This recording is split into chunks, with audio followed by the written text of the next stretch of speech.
उधर जब चाहत को अभिनव के ऊपर शक हो रहा था, तब इधर अभिनव भी अकरम के कैबिन में पहुंच चुका था। जैसे ही अभिनव अंदर आया तो अकरम ने उसकी तरफ अपना कार्ड बढ़ाया और बोला, ये लो, मजे से लंच करना। थैंक यू, अभिनव ने मुस्कुराते हुए कहा और अकरम के कैबिन से बाहर निकल गया। वो नीचे आया और उसकी आंखें चाहत को ढूंढने लगी।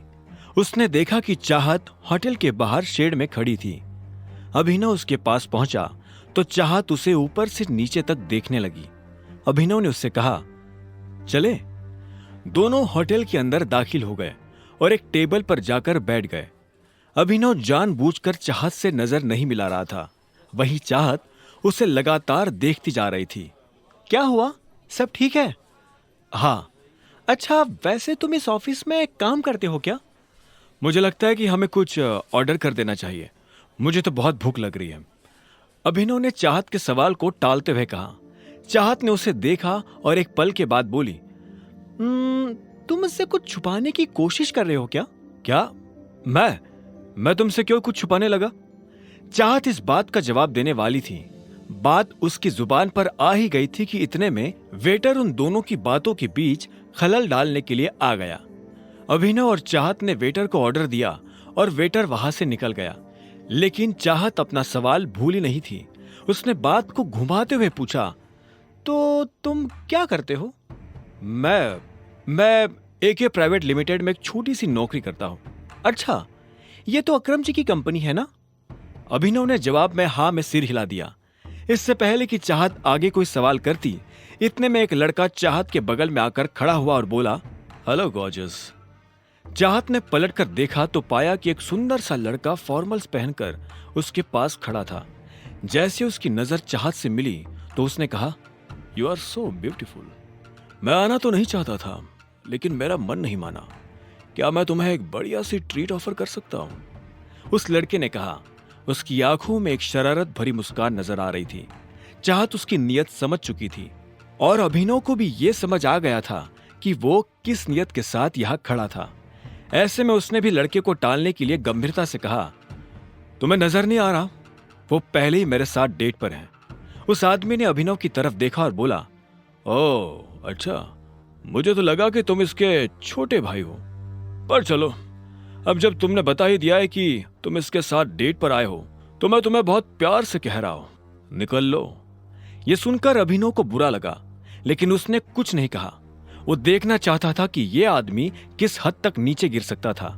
इतने में वो लड़का चाहत की तरफ पलटा और बोला, तुम इतनी सुंदर हो, तुम्हें देखकर लगता है कि तुम किसी वेल टू डू फैमिली से आती हो। डोंट माइंड, लेकिन तुम्हें इस तरह के लड़कों के साथ डेट पर नहीं आना चाहिए। Standard is important, right? तुझसे किसी ने कहा ज्ञान देने को? अभिनव ने बीच में आते हुए कहा। उस लड़के ने अभिनव को घूरते हुए देखा और फिर से चाहत की तरफ देखकर बोला, तुम प्लीज मेरे साथ आओ, ट्रस्ट मी, मैं तुम्हें कोई प्रॉब्लम नहीं होने दूंगा। वैसे भी you don't deserve to be with such down market boys, जिनके बापू ने उन्हें पैदा कर करके छोड़ दिया हो। साले! अभिनव से इस बार रहा नहीं गया। उस लड़के ने अपनी हद पार कर दी थी। जैसे वो अभिनव के बाप पर गया तो इतने में अभिनव अपनी जगह पर खड़ा हुआ और उसने उस लड़के का कॉलर पकड़ लिया। अरे अरे, ये क्या हो रहा है? अरे ये क्या कर रहे हो? छोड़ो उसे! हर कोई अभिनव की इस हरकत को देखकर हैरान हो गया, लेकिन अभिनव को किसी की बातों से फर्क नहीं पड़ रहा था। वो अपने बाप के बारे में एक शब्द भी नहीं सुन सकता था। उसने ना सिर्फ उस लड़के को कॉलर से पकड़ा, बल्कि उसे घसीट कर दूर लाया और उसकी नाक पर एक जोरदार मुक्का मार दिया। क्या कहा तूने? मेरे बाप ने मुझे पैदा करके छोड़ दिया, यही सिखाया तुझे तेरे बाप ने? यही सिखाया है? अभिनव ने यह कहा और उस आदमी को दनादन पीटना शुरू कर दिया। वो लड़का जो अभी तक अभिनव को तेवर दिखा रहा था, अब उसके मुंह से शब्द नहीं निकल रहे थे। उसकी आंखों में डर साफ नजर आ रहा था। उसके मुंह से खून निकलकर उसके कपड़ों पर गिरने लगा था, लेकिन अभिनव का हाथ रुकने का नाम ही नहीं ले रहा था। वो उसे मारता जा रहा था। चाहत भी अभिनव का ये रूप देखकर घबरा गई थी। अरे उसे मार ही डालोगे क्या? इतने में भीड़ में से कुछ लोगों की आवाजें आई। अभिनव को भी एहसास हुआ कि उसने लड़के को कुछ ज्यादा ही पीट दिया था। ऐसे में उसने हांफते हुए उसे छोड़ दिया। वो लड़का खड़े रहने लायक भी नहीं बचा था। अभिनव को जब होश आया तो उसने उस लड़के को ऊपर से नीचे तक देखा तो उसे बहुत बुरा लगा। वो ऐसा कुछ करना नहीं चाहता था, लेकिन अगर वो ये नहीं करता तो वो लड़का चाहत को परेशान करता रहता। अभिनव पलटा और चाहत को देखने लगा। चाहत दूर खड़ी होकर मुस्कुरा रही थी। उसकी मुस्कान में अभिनव को एक तरह की शांति नजर आ रही थी। अब उसे डर नहीं लग रहा था। तभी अभिनव के कंधे पर पीछे से एक हाथ आया और उसने अभिनव के कंधे को कसकर पकड़ लिया। अभिनव ने पलटकर देखा तो पाया कि वही लड़का उसे मारने के लिए खड़ा था, पर इससे पहले कि वो अभिनव पर हाथ उठाता, अभिनव ने उसे कोहनी से झटका दिया और वो नीचे गिर गया। हर कोई अभिनव के फोटो खींच रहे थे, उसकी वीडियो बना रहे थे। अभिनव को यह देख अच्छा नहीं लग रहा था। उसे ये सब अजीब लग रहा था। वो यहां से निकल जाना चाहता था, पर इससे पहले कि वो निकल पाता, इतने में पीछे से आवाज आई, क्या हो रहा है यहाँ? ये कोई मछली बाजार नहीं है, एक रेप्यूटेड होटल है। यह आवाज और किसी की नहीं बल्कि होटल के मैनेजर की थी। होटल की ऐसी हालत देखकर मैनेजर का दिमाग खराब हो गया था। इससे पहले कि अभिनव उसे अपनी तरफ से कुछ समझा पाता, वो मार खाया हुआ लड़का गिड़गिड़ाते हुए मैनेजर के पास आया और रोते हुए बोला, इस आदमी ने देखो मुझे कितना मारा है, इसने मेरी नाक तोड़ दी, ये देखो। मैनेजर ने पहले उस आदमी को देखा और उसके बाद अभिनव को देखने लगा। बाकी लोग भी अभिनव को देख रहे थे। इससे पहले कि अभिनव अपनी तरफ से कुछ कह पाता, मैनेजर बोला, तुम्हारी हिम्मत कैसे हुई हमारे वीआईपी कस्टमर के ऊपर हाथ उठाने की? क्योंकि इस आदमी ने हम लोगों को परेशान किया। मैं इसे मुंह नहीं लगाना चाहता था, फिर भी ये मेरे बारे में भला बुरा कह रहा था और इसने मेरे पिता के बारे में भी उल्टा सीधा कहा था। बस इतनी सी बात पे तुमने इनके साथ इतना कुछ कर दिया? अभी के अभी माफी मांगो इनसे। मैं इससे माफी मांगू? इससे कहो कि ये मुझसे माफी मांगे। साले चुपचाप माफी मांग। तू जानता नहीं मैं कौन हूं। बिना माफी मांगे मैं तुझे इस होटल से बाहर भी नहीं निकलने दूंगा, उस आदमी ने कहा जिसे अभिनव ने मारा था। मामला बिगड़ता जा रहा था।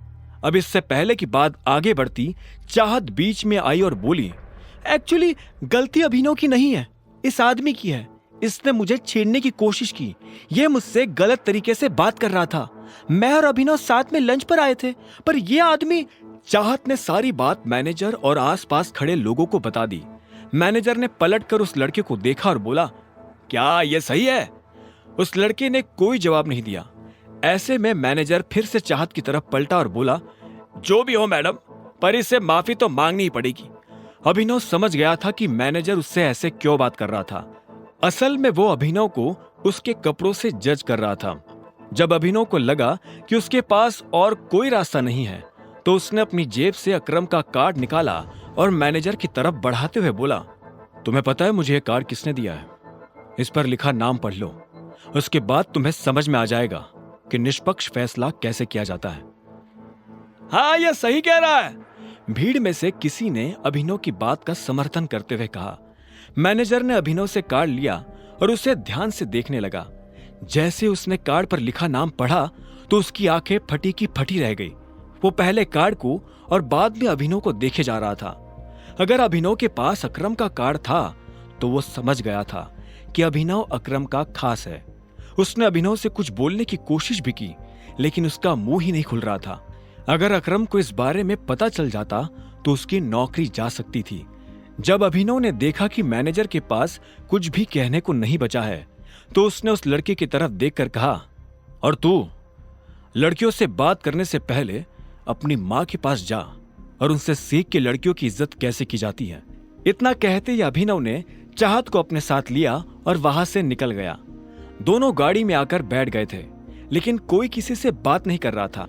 जो कुछ भी हुआ उसके बाद अभिनव ये तो जानना चाहता था कि आखिर चाहत के दिमाग में क्या चल रहा था, लेकिन वो आगे से पूछकर उसे शक करने का मौका नहीं देना चाहता था।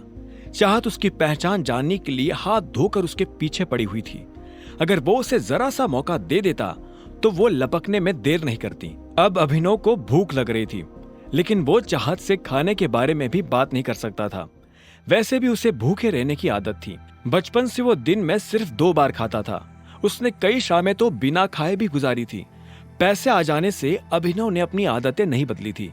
इधर चाहत भी बार बार उसे देख रही थी और जब उससे रहा नहीं गया तो उसने पूछा, तुम ठीक हो? हाँ, सॉरी, मैंने तुम्हारा मूड और तुम्हारा लंच दोनों खराब कर दिए। तुम चाहो तो हम कहीं और चलकर खा सकते हैं। ठीक है, मुझे कोई दिक्कत नहीं, मैं पूरे दिन फ्री हूं। अभिनव ने उसकी बात सुनी और गाड़ी दूसरे होटल की तरफ मोड़ दी। कुछ देर के बाद उसने गाड़ी एक होटल के बाहर लगा दी। चाहत नीचे उतरी और उस होटल की तरफ देखने लगी। अभिनव ने ऊपर लगा बोर्ड देखा और उसके बाद चाहत के साथ अंदर दाखिल हो गया।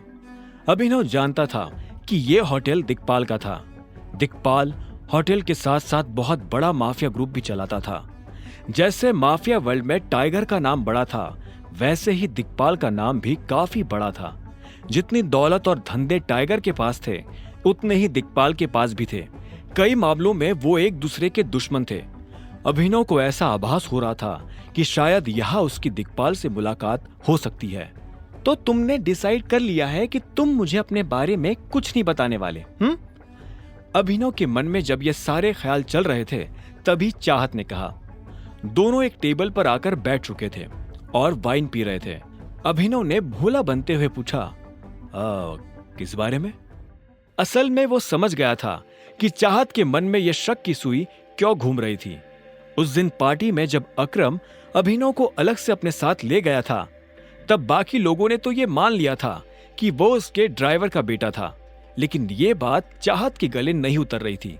उसने कहा, कमाल है, तुमसे तो मैं तुम्हारे बारे में ही पूछूंगी ना। मेरे बारे में मेरे पास बताने लायक कुछ नहीं है, अभिनव ने कहा और चाहत से बचने के लिए इधर उधर देखने लगा। तभी उसकी नजर कुछ लोगों पर पड़ी जो आपस में काफी गंभीर बातें कर रहे थे। उनमें से एक आदमी ने कहा, इस टाइम दिक्पाल बॉस का डंका सिर्फ गुड़गांव में ही नहीं, पूरे इंडिया में बज रहा है।